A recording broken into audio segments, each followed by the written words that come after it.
বানিতা আজকে বানাবো বেগুনের দরমা। তো বেগুনের দরমা বানাতে কী কী লাগে চলো তোমাদেরকে দেখাই। তো এখন আমি আগে বেগুনটাকে ভেজে রেখেছিলাম লম্বা লম্বা করে কেটে আর নুন দিয়ে। তো এখন আমি মশলা কষছি, আর মশলার মধ্যে আদা রসুন টমেটো কাঁচা লঙ্কা সব পেস্ট করে নিয়েছি মিক্সারে। আর তেলের মধ্যে কালো জিরে ফোড়ন দিয়েছি, দিয়ে এই যে মশলাটাকে ভালো করে কষছি এখন। তারপর একে একে আমি লঙ্কার গুঁড়ো, হলুদের গুঁড়ো, একটু মিষ্টি, নুন আর একটু আলুর দমের মশলা দিয়ে দেবো।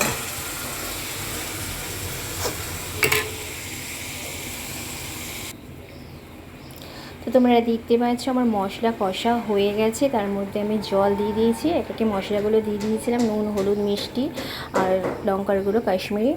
তো দেওয়ার পরে বেগুনগুলো এবার আমি দেবো। আর হ্যাঁ, তোমরা স্কিপ করবে না, রান্নাটা পুরো দেখবে, তাহলে বুঝতে পারবে। আর আমার পেজটা ফলো করবে, ভালো লাগলে লাইক করবে, শেয়ার করবে প্রচুর প্রচুর। তো চলো একে একে আমি বেগুনগুলো দিয়ে দিই। বেগুনগুলো কিন্তু খুব গরম, তাই আমি একসাথে দিয়ে দিচ্ছি। তোমরা দেখতে পাচ্ছ এইভাবে আমি যেভাবে প্রসেসে রান্না করেছি, তোমরা বেগুনের দরমাটা সেভাবেই রান্না করবে।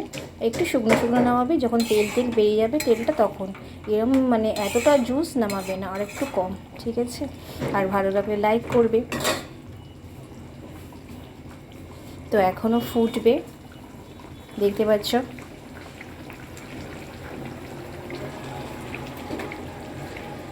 By friends.